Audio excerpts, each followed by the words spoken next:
Hey, and welcome to like I guess this is how I code video. Maybe this will give you some new ways of thinking if I don't do things like you normally do. I find that sometimes when I have people watching me code, they get quite surprised in the ways I do stuff. And even if you don't agree with the way I do, knowing different ways might improve. So today we're gonna fix a bug that exists in the Purescript plugin parser. And what I normally do then is that I go to the bug report, the issue here, where we have seen that there's an error called malformed declaration when we have something that is supposed to be legal. So the first thing I want to do here is copy this, and I want to go to a start the editor and paste it into a program and be able to see the result myself. And one of the reasons is to understand, yes, more of the problem, but also I want to be able to go back and manually check that this does not exist.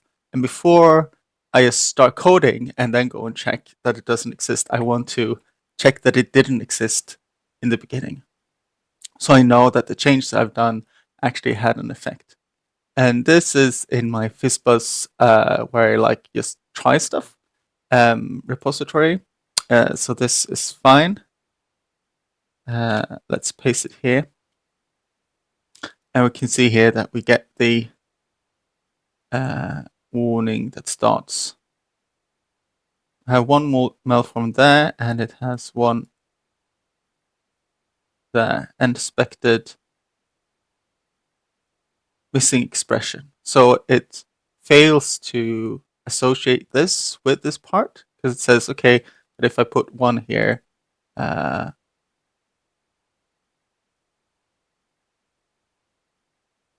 it says something about the module. I don't know what module prefix is here, but whatever. It's also hard here to see what is the error from the IDE and what is error from the server, language server, but I don't recognize this unexpected module prefix while parsing. So yeah, I'm not sure. Maybe what they mean is that this is not allowed in the language server, and it's maybe not allowed here. So what I do then is that I check, do I have some specification that can tell me that this actually should work, especially now when it seems like even the language server is maybe a little bit angry about it. But let's check. And this is a specific kind of file where you have parser definitions, and I'm gonna search for ado block.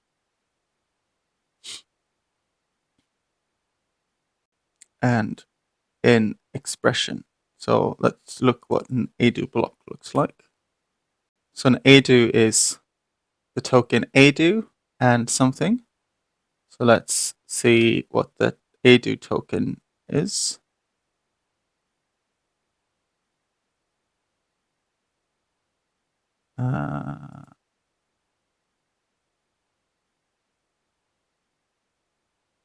Here.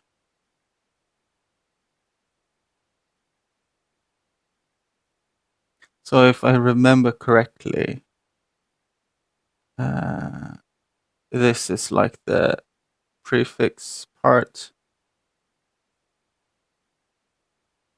So I would assume that it's okay to re-prefix. Let's compare the adu to the do, which I know can be prefixed.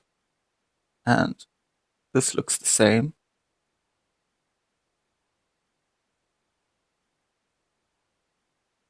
Yeah, and the do statement is complicated, but yeah, it looks same enough that I'm quite convinced that this is something that should be possible, even though we get a warning from um, the compile server when I do something like this. But that's of course because now it's not the same thing. Like if I do this, then I'll get a different error. Okay, so then I'm happy to have seen the issue myself, and I can go and write a test for it.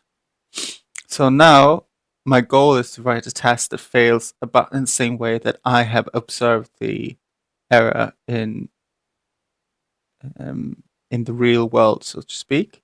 So we're going to go to test data. We have already a do here. So let's do a new Purescript file. I'm just going to call it foo because I'm going to probably give it a different name. But I'm going to first paste. Oh, that was the wrong thing. Let's go and copy this.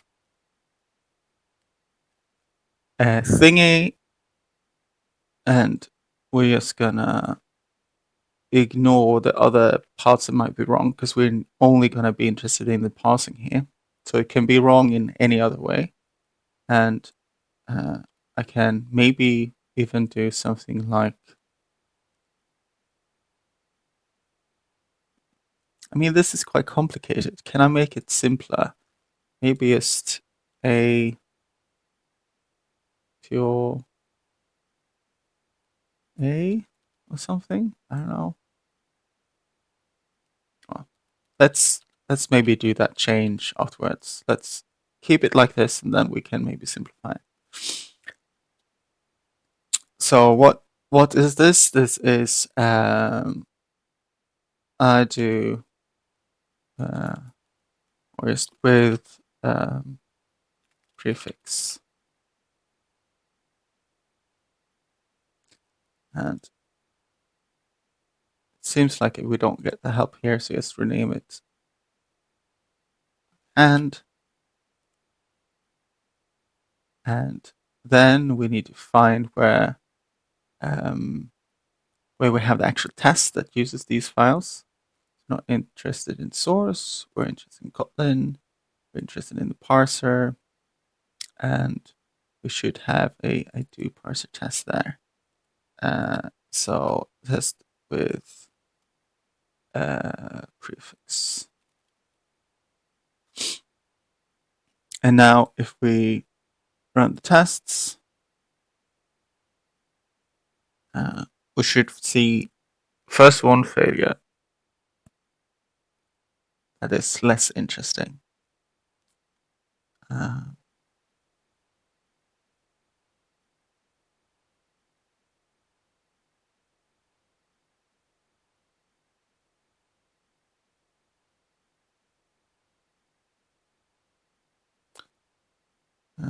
Or we might see the interesting failure first, but I know that it fails if you don't have a generated file first.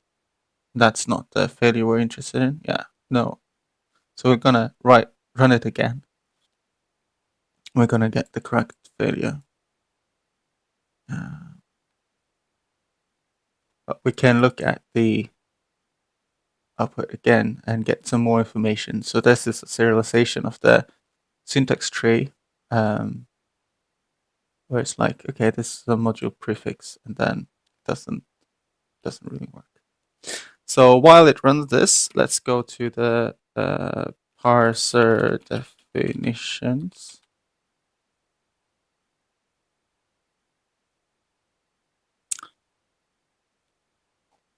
And we're here at the do statement, and we can see that do is a qualified heal. That's that sounds right. Heal means in this context that if it parses the qualified do but fails somewhere midway, it rolls back the whole parsing step. So let's search for a do.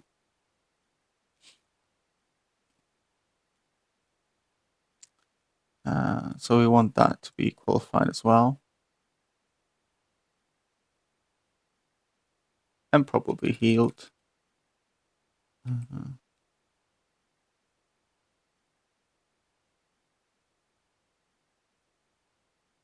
So the only problem with having too much healing is that the parser might be inefficient.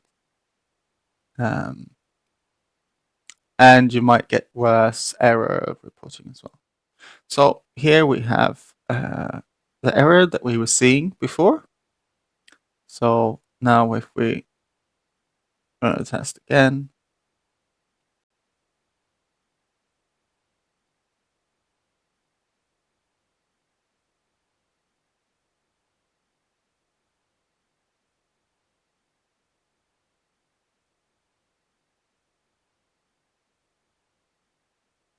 so we want to see the difference.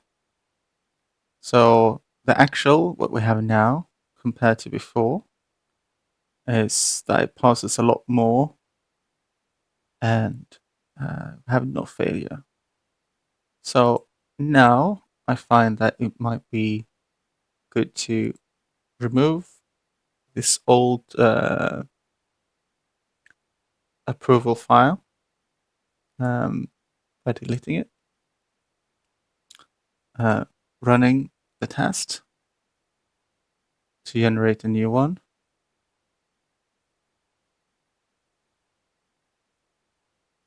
And no, that was wrong. How do I refresh?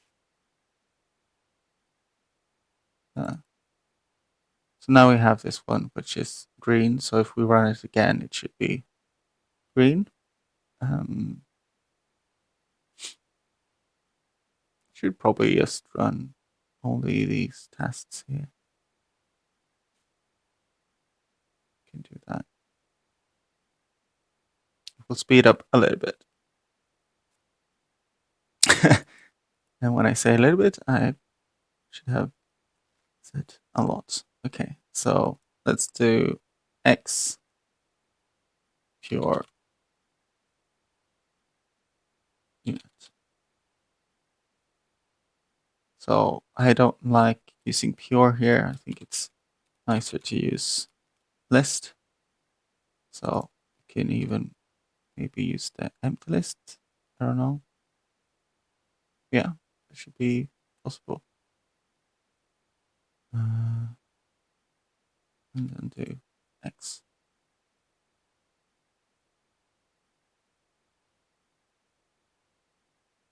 So we fail now because we've changed. But as long as it doesn't have a exception in it, I think this is a much smaller example, which would be nicer to have in the yeah, no error. Awesome. So let's delete that. Run the tests or run the all tests, and then we start the editor. See that the bug is actually fixed, and might also check just so that the compiler server actually is able to compile. Well, it will not compile because I don't have the module that they use, but at least parse. If it says, oh, I can't find this module prefix, but otherwise it's fine, I'm happy with that.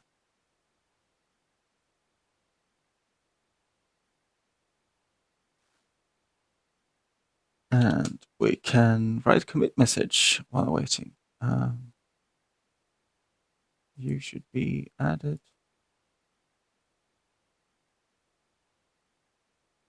Added. Okay, let's start the editor. Allow pre fixed auto statements and spell check. So it looks correct. No misparsing from either uh, the compile server or the editor. So I'm happy with committing this and pushing it.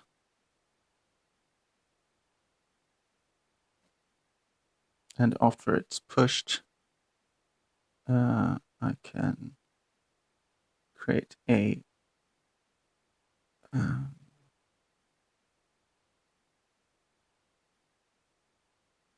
issue release. Sorry, draft new release v07616.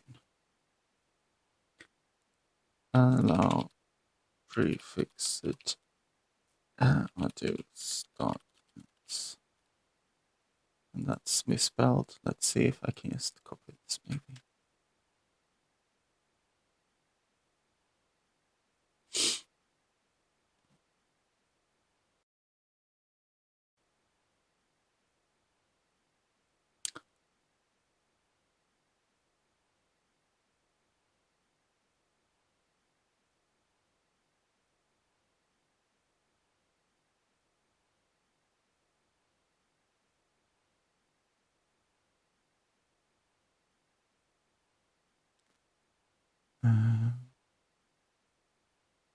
And it's just hello. Yes. And let's just check that it passes. And when it passes, it's okay. But you don't need to see that part. It's not that interesting. So this is how I test drive a bug fix, basically. Um, Sometimes you need to spend a little bit more time before you write the first test trying to figure out like what is the actual problem. In this case, it was quite straightforward, um, especially because the do statement have already support for this feature. But now there's the simplest test I could figure out that checks that this still works. And that's that. Thank you for watching, and I hope this was helpful, either in how to use code or how to work with the plugin codebase. So see you in the next video, I guess. Have a nice day.